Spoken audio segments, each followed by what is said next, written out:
Bismillahirrahmanirrahim. Assalamualaikum warahmatullahi wabarakatuh. Apa kabar semuanya, sahabat channel Ventinayati? Dalam kesempatan kali ini, saya akan sharing tentang pembelajaran tematik. Nah, nih sekarang ini mata kuliah pembelajaran tematik dengan topik pembelajaran tematik integratif untuk menumbuhkan keterampilan berpikir kritis dan membentuk karakter positif sekolah dasar. Nah, baik kita awali dari pendahuluannya ya, bahwa sebagaimana kita ketahui tuntutan perkembangan zaman terus berkembang ya, seiring dengan berkembangnya ipteks atau ilmu pengetahuan dan teknologi. Nah, apalagi sekarang kita sudah masuk ke 4.0 ya, revolusi industri 4.0 yang mana banyak sekali tuntutannya, misalkan kayak untuk meningkatkan daya saing, tuntutan belajar murid kita itu harus minimalnya porsi yang 4C itu, bahwa murid kita bisa berpikir kritis atau critical thinking, creative thinking, berpikir kreatif, mampu berkolaborasi ya, kolaboratif dan komunikatif.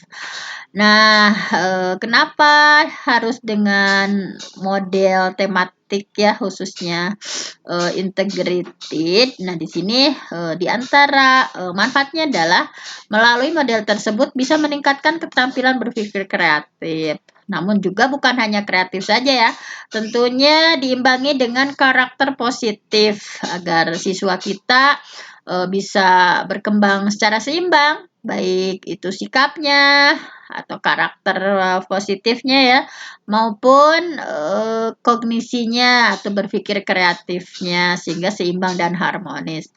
Jadi pembelajaran tematik integratif ini perlu didukung perangkat pembelajaran tematik integratif yang berkualitas. Supaya apa? Menumbuhkan kemampuan berpikir kritis dan memiliki karakter positif. Nah, kemudian di kurikulum 2013 ya, walaupun sekarang udah ada yang berubah ya kurikulumnya dengan kurikulum sekolah penggerak, namun masih banyak juga sekolah-sekolah yang menggunakan kurikulum 2013. Oleh karena itu mungkin dalam mata kuliah kali ini, ketika nanti ya misalkan sudah diberlakukan seluruh kurikulum baru, mungkin ini juga harus sudah disesuaikan. Nah, tapi sekarang nggak apa-apa kita bahas kurikulum 2013 dengan menggunakan pendekatan tematik integratif. Jadi untuk tingkat SD kelas 1 sampai kelas 6 di kurikulum 2013 menggunakannya pendekatan tematik integratif. Tujuannya apa? Agar siswa bisa mengembangkan diri dan kompetensinya secara holistik dan bermakna. Nah, oleh karena itu pembelajaran tematik integratif perlu didukung perangkat pembelajaran tematik integratif yang berkualitas, sehingga betul-betul ya bisa menumbuhkan kemampuan berpikir kritis dan karakter positifnya tumbuh. Nah, kemampuan berpikir ini memiliki peranan yang sangat strategis untuk meningkatkan prestasi belajar. Nah, tapi juga selain berprestasi belajar juga ya, perlu dikembangkan kecakapan hidupnya, yaitu karakter positif. Nah, jadi dengan adanya model tematik integratif itu mudah-mudahan diperoleh ya keseimbangan berpikir kritis, memiliki karakter positif. Nah, ini menjadi dasar utama untuk membentuk manusia Indonesia seutuhnya seperti yang kita ketahui dalam tujuan pendidikan nasional. Nah, makanya dalam pembahasan kali ini perlu dikembangkan pembelajaran yang menyeimbangkan kompetensi tadi. Jadi untuk menumbuhkan kalau dalam bahasa Sunda cager bager pintar gitu ya, kritis dalam berpikir tetapi juga memiliki karakter yang positif. Nah, permasalahannya adalah bagaimana mengembangkan perangkat pembelajaran tematik bagi kelas awal SD. Nah, itu kan ada kelas awal atau kelas bawah ya, kita sebut 1, 2, 3.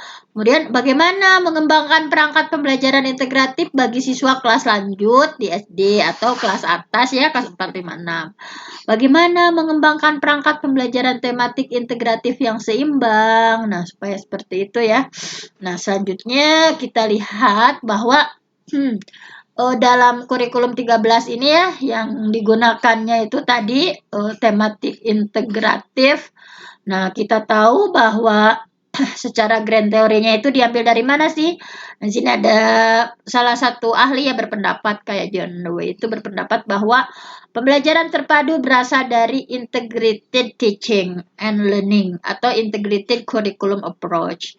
Di pembelajaran terpadu ini mengacu ya, ini grand teori dari apa yang kita laksanakan di K13 yaitu tematik integratif. Ini grand teorinya bahwa pembelajaran terpadu itu mengacu pada hakikat perkembangan anak yang holistik. Nah, bahwa anak itu perkembangannya holistik ya, baik itu kognitifnya, moral sosialnya, fisik dan emosionalnya. Nah, kemudian kita lihat lagi tipe pembelajaran terpadu. Sebetulnya ini sebagian sudah didiskusikan ya, bahwa nanti kita akan belajar juga yang lain, misalkan kayak fragmented, connected, ini sudah dibahas ya.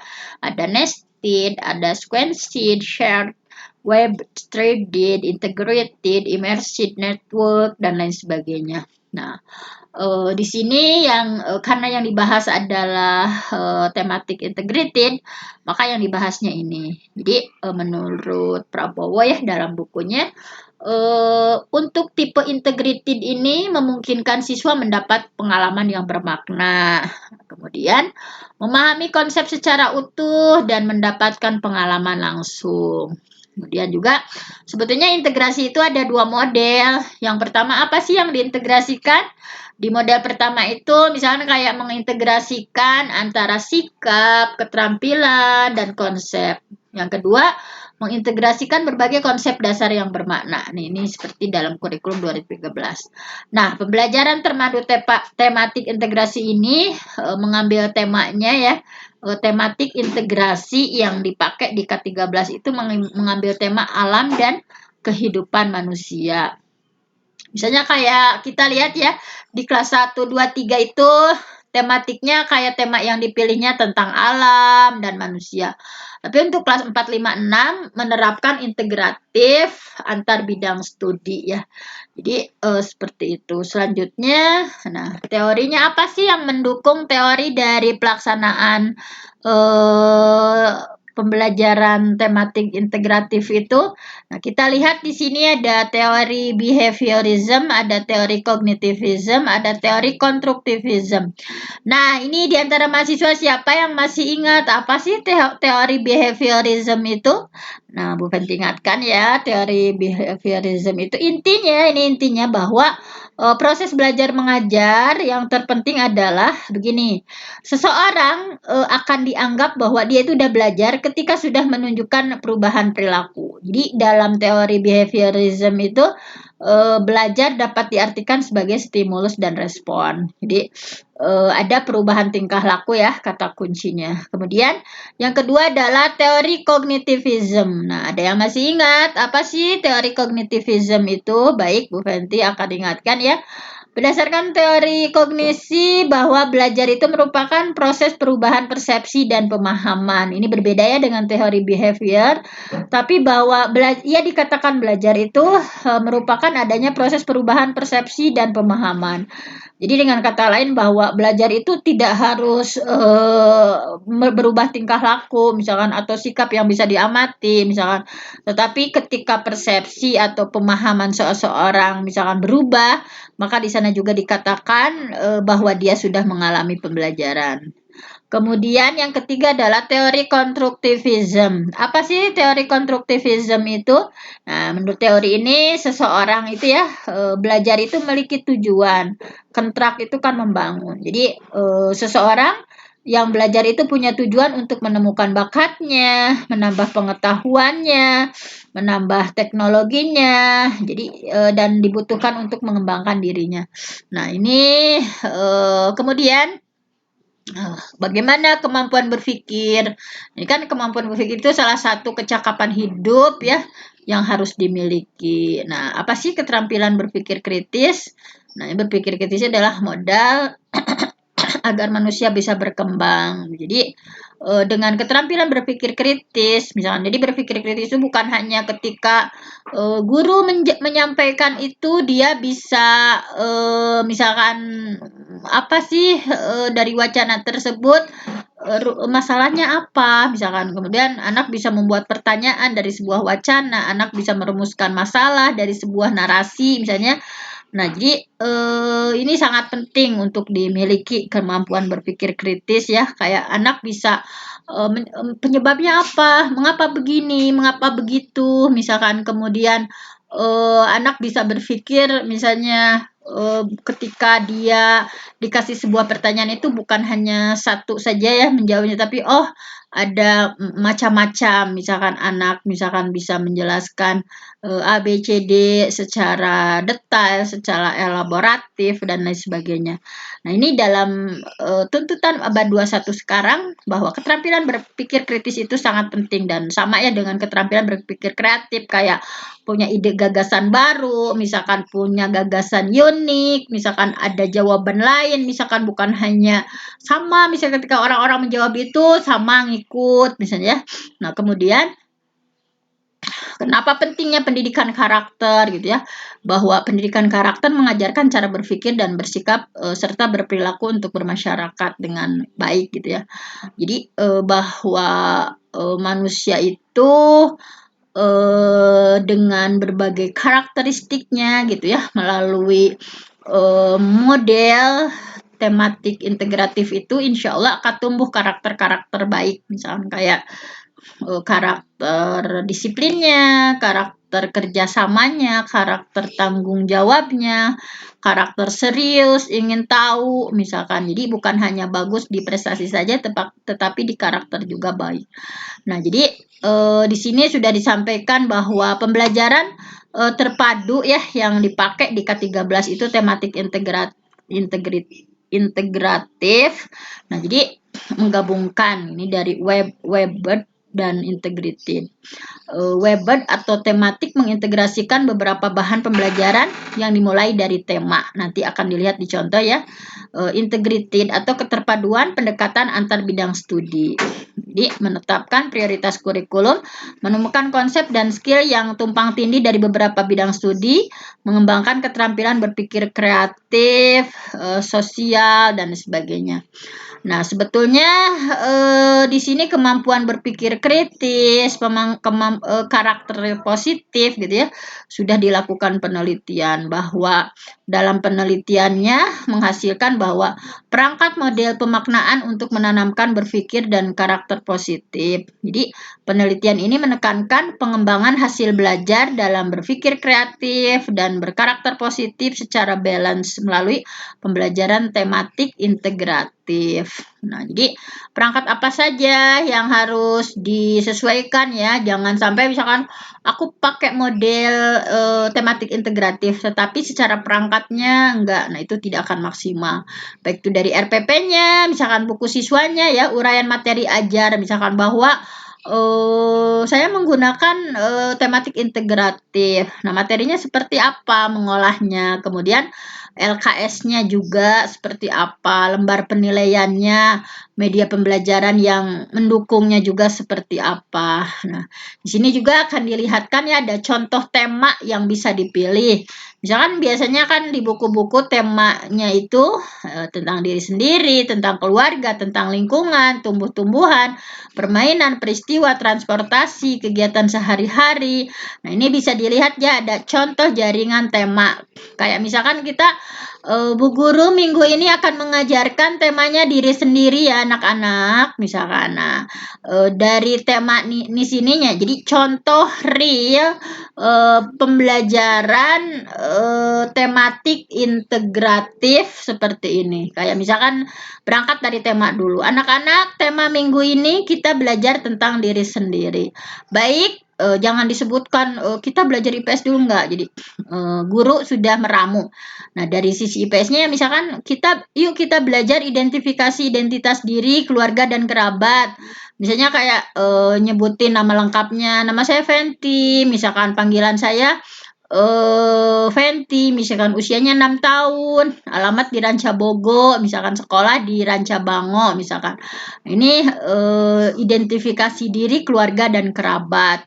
Jadi saya punya ibu namanya siapa, misalkan saya punya ayah namanya siapa, saya punya kakak dan sebagainya. Jadi dalam IPS karena temanya diri sendiri, jadi menyangkut nama lengkap, nama panggilan, kemudian keluarga kita siapa, ayah ibunya siapa, kakaknya siapa. Nah, kemudian kita sambungkan misalkan ya dalam materi IPA kan ada keterhubungan juga misalkan mengenal bagian-bagian tubuh dan kegunaannya. Jadi kan temanya dari diri sendiri. Baik anak-anak misalkan nah lihat diri sendiri, lihat diri kita misalkan di bagian atas kita punya apa saja, misalkan punya mata, misalkan punya hidung, punya kepala, kita punya 2 tangan, punya 2 kaki, punya dada, misalnya. Jadi diri sendiri ya, terkait diri sendiri di IPA kan ada bahwa terkait diri sendiri kita punya anggota tubuh misalkan ya yang bisa dikaitkan antara ini. Kemudian di matematiknya misalkan kayak menghitung ya. Misalkan silahkan matanya ada berapa? Ada 2. Misalkan telinga ada berapa? Ada 2. Kaki ada berapa? Ada 2. Misalkan hidung ada 1. Misalkan kepala 1. Silahkan dihitung. Misalkan semuanya. Jadi dikaitkan ya misalkan kayak antara tadi bahwa kita punya diri sendiri, kita itu punya bagian-bagian tubuh, kemudian kita punya identitas, kemudian dihitung nih. Anak-anak coba dihitung, misalkan dari semuanya 2, misalnya 1 hidung, 1, misalkan ke telinga 2, 3, untuk menghitung misalkan anggota badan yang ada di tubuh kita. Kemudian di bahasa Indonesianya gimana? Nah, ini karena temanya diri sendiri, memperkenalkan diri sendiri dengan kalimat sederhana ya, dengan bahasa yang santun.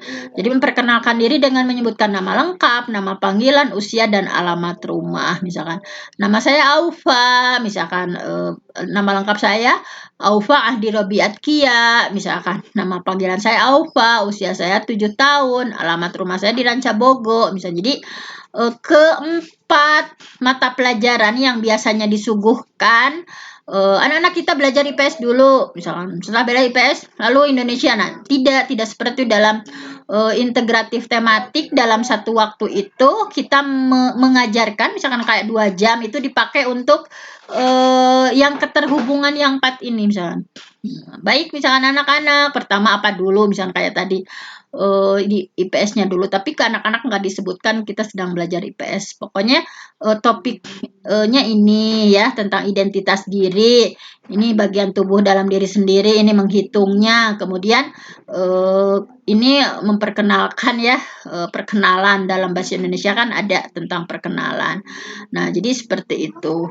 Nah, simpulan jadi bahwa sesuai dengan amanat kurikulum 2013, pengembangan perangkat pembelajaran di sekolah dasar perlu pendekatan tematik integratif. Jadi bukan hanya jadi semuanya ya dari mulai tadi RPP-nya, membuat RPP integratif, membuat RPP tematik integratif seperti apa, lembar kerjanya juga seperti apa, kemudian penilaiannya juga seperti apa. Jangan sampai pembelajarannya tematik integratif tetapi dalam menilai masih parsial misalkan. Jangan sampai pembelajarannya tematik integratif, tapi misalkan perangkatnya masih menggunakan kayak ini mapel apa, mapel dan sebagainya. Nah, kemudian untuk kelas awal menekankan pendekatan tematik, ya kalau kelas awal. Kalau kelas lanjutan menekankan integratif. Nah, jadi seperti itu. Pengembangan perangkat pembelajaran tematik integratif yang sinergis. Nah, ini diharapkan efektif. Efektif dalam apa? Tadi dalam mengembangkan kemampuan berpikir kreatif, memiliki karakter positif untuk mewujudkan manusia Indonesia seutuhnya. Nah, ini contoh tematiknya ya, misalkan RPP-nya seperti ini. Ini contoh RPP-nya seperti ini.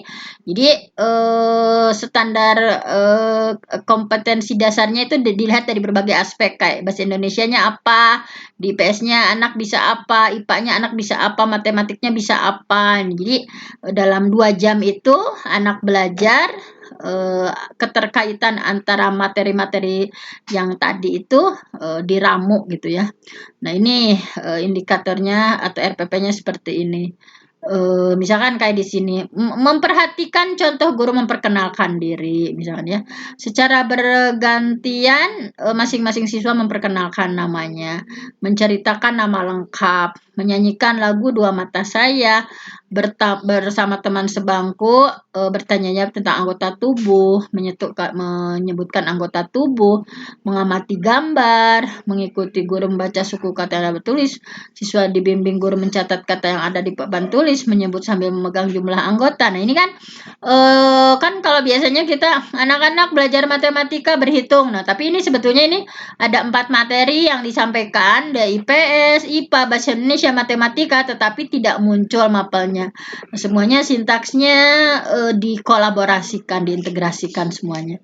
Nah, misalkan alat dan sumbernya tentunya menggabungkan ya, kayak buku bahasa Indonesianya kita ambil, dari teks IPS-nya kita ambil, teks IPA-nya kita ambil, LKS-nya juga misalkan penilaiannya dan sebagainya. Ini tapi kalau sekarang udah disediakan oleh pemerintah sebetulnya ya ada buku tematik langsung tema 1 dan sebagainya. Nah, mungkin hanya itu saja untuk pada pembelajaran mata kuliah tematik ya dalam sesi kali ini. Tematik integratif, mudah-mudahan kalian bisa mempraktekkan dengan baik. Wassalamualaikum warahmatullahi wabarakatuh.